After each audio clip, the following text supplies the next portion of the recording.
Ahojte, ja som Rebeka a na dnešnej hodine tvorivých dielničiek si vyrobíme takúto vianočnú ozdobu. Na dnešný návod si pripravte špajdle, bavlnku, ceruzku, nožnice a gorálky. Pomôcť vám môže aj orezávač alebo nožík a takáto malá gumička.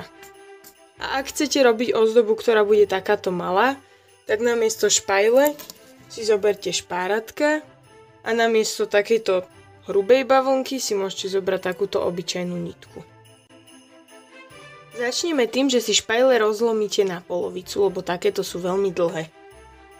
Môžete to buď spraviť tak, že si to nameriate, alebo si to takto nožničkami rozstrihnete a potom primeriate, či je to približne také isté. Ja som sa trafila, takže potrebujem 3 takéto, takže tú tretiu spravím tak, že primeriam jednu a odstrihnem. A táto posledná nám je na nič, lebo potrebujeme iba 3. Potom zase potrebujem zistiť, kde je približne stred, alebo sa pozriete a podľa toho to zistíte. A tam si urobím takto naznačené, no, že kde by som chcela mať asi zárez. Lebo ak by som sa ich snažila takto na seba napasovať, tak vôbec nebudú držať. Aj keď ak máte tavnú pištol, tak môžete to zlepiť a nemáte žiaden problém. Ale ideálne je, ak si potom tými nožnicami poproste niekoho staršieho, alebo kto má skúsenosti s rezaním, urobíte na tom mieste, kde ste si naznačili tento kúsok ceruzkou, malé drážky. Takže nerozlomím ju na polovicu, ale iba sa snažím urobiť malú drážku, aby tam špajla nebola taká hrubá. Pomôcť si môžem aj takýmto nožičkom, ak máte. Buďte však veľmi opatrní a poproste rodičov, aby vám pomohli. Bo ozaj je to ostré. Približne takto si zúžim každú špajlu. Na mieste, ktoré som si naznačila tou ceruzkou.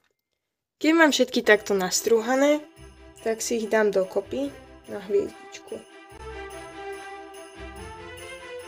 A buď si to môžem takto držať a začnem omotávať, alebo si môžem pomôcť gumičkou a touto tam nejako prichytím, kým sa nedostanem do toho bodu. Potom si vezmem bavlnku. Nechám si dlhý začiatok, lebo s nej potom budeme robiť aj toto zavesenie. A niekde v strede to začnem omotávať. Ideálne tak, aby mi to držalo pokope.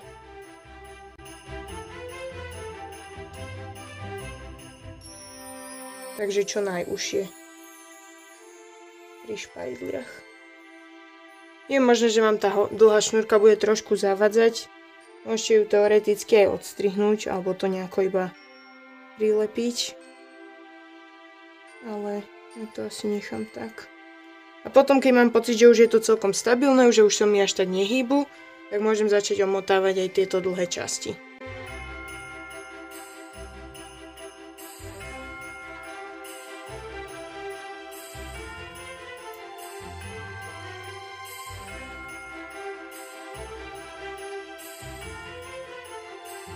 Takto postupne omotám celú hviezdu. Pri poslednej paličke to doomotávajte takto. Keď ste takmer na konci, tak to zasunte dolu. Omotajte to ešte raz tak. A zasúvajte, až kým nebudete mať plnú paličku.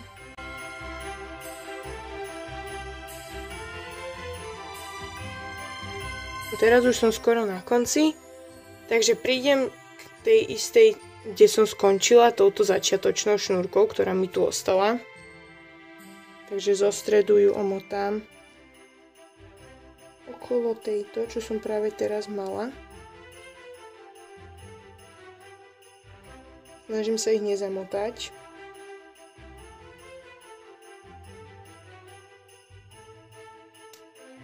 A na konci spravím 2 uzlíky.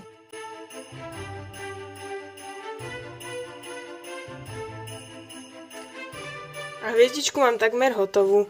Posledný krok, ktorý môžem spraviť, je, že na tieto konce dám malé gorálky na ozdobu. Ak ich máte takéto tupé a nemáte dostatočne veľký otvor na gorálke, tak ich môžete zase zastruhať nožičkom alebo nožnicami.